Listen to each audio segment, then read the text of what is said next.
Hello friends, સ્વાગત છે તમારું મારી ચેનલ મમતાઝ કિચન એન્ડ વ્લોગમાં। તો તમને મારા વિડીયો પસંદ આવે તો વિડીયોને લાઇક કરજો, શેર કરજો અને હા, ચેનલને સબસ્ક્રાઈબ કરવાનું બિલકુલ ભૂલતા નહીં। તો આજની રેસીપી બનાવવાનું આપણે શરૂ કરીએ।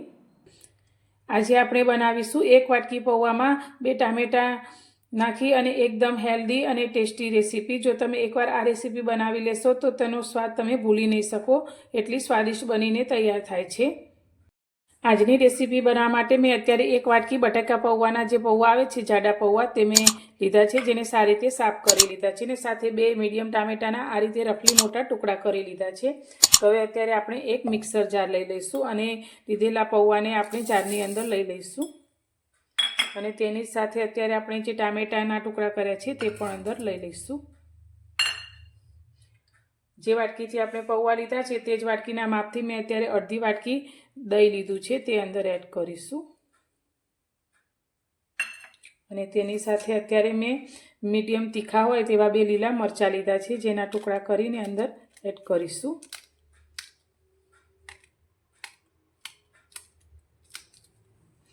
એક ટુકડો આપણે આદું લીધું છે, તેના પણ આપણે ટુકડા કરી લઈશું નાના।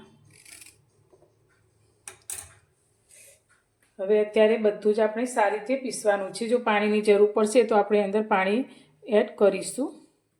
બધી જ વસ્તુને મેં અત્યારે પીસી લીધી છે, તો હવે તેને આપણે એક બાઉલની અંદર લઈ લઈશું।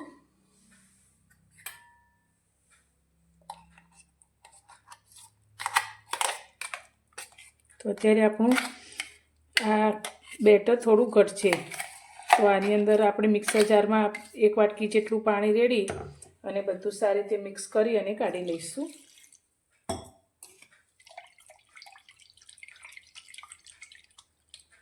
તો જારમાં થોડું પાણી લઈ અને આપણે બધું જ બેટર એકદમ સરખું કરી લીધું છે।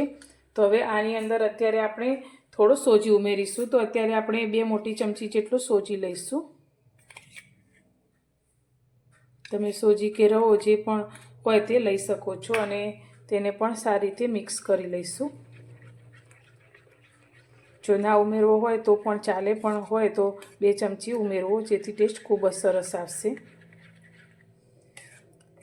તો બધું જ બરાબર મિક્સ કરી લીધું છે। તો હવે તેની અંદર આપણે સ્વાદ પ્રમાણે મીઠું એડ કરીશું, 1 ચમચી જેટલું।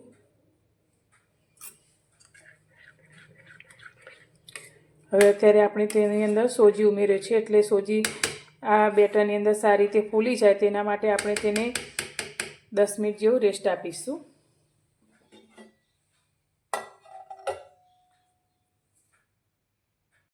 મિનિટ પછી હવે આપણે બેટરને જોઈ લઈશું। તો આપણે અંદર જે સોજી એડ કરેલું તેથી બેટર થોડું આપણું ઘટ થયું છે, તો ફક્ત 2 ચમચી જેટલું આપણે પાણી રેડી અને તેને ઠીક કરી લઈશું।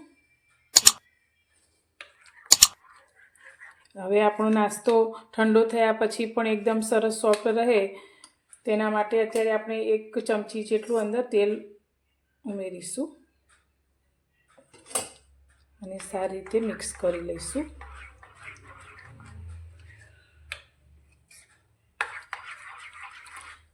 હવે નાસ્તો આપણો એકદમ સરસ ફૂલેલો બને તેના માટે અત્યારે આપણે ખાવાનો સોડા લઈશું। તો અત્યારે નાની અડધી ચમચી જેટલો આપણે સોડા લીધો છે, તે વાટકામાં ઉમેરી લઈશું અને સોડા આપણા એક્ટિવેટ થાય તેના માટે મેં અત્યારે અડધું લીંબુ લીધું છે, તેનો રસ ઉપરથી લઈ લઈશું, જેથી આપણે દહીં જે લીધું છે બહુ ખાટું નથી લીધું, તો લીંબુથી થોડી ખટાશ પણ આવશે, જેથી નાસ્તાનો ટેસ્ટ એકદમ સરસ રહેશે। હવે સારી રીતે મિક્સ કરી લઈશું।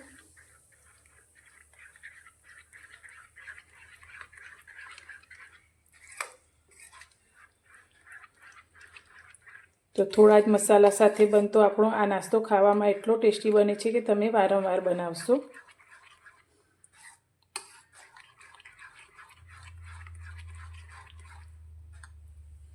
તો હવે અત્યારે મેં એક સ્ટીલની થાળી લીધી છે, જેને તેલથી મેં ગ્રીસ કરી લીધી છે।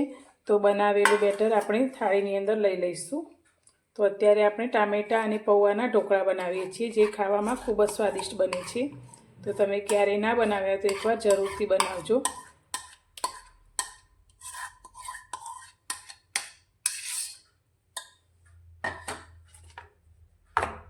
હવે બાજુમાં આપણે પાણીને પણ ગરમ કરવા માટે રાખી લીધું છે. તો હવે આપણે આ ઢોકળાની થાળી ગરમ થયેલા પાણીના વાસણની અંદર લઈ લઈશું.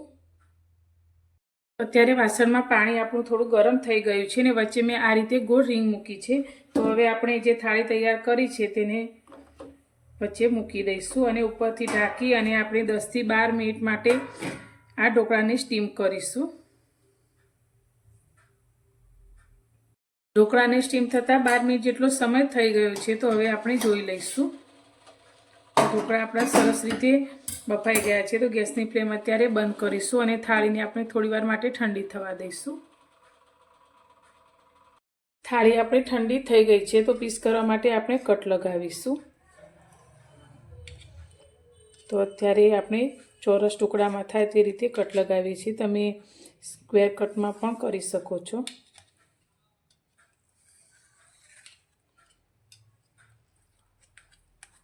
તો આ ઢોકળા તમે આ રીતે જ ખાઓ તો પણ એકદમ ટેસ્ટી લાગે છે. પણ આપણે અત્યારે થોડો વઘાર કરીશું. અત્યારે વઘારિયામાં મેં થોડું તેલ ગરમ કર્યું છે. તો તેમાં આપણે થોડી રાઈ એડ કરીશું, થોડું આપણે જીરું એડ કરીશું અને સાથે આપણે થોડા મીઠા લીમડાના પાન લઈશું. એ થયેલો વઘાર આપણે ઢોકળાની ઉપર રેડી દઈશું.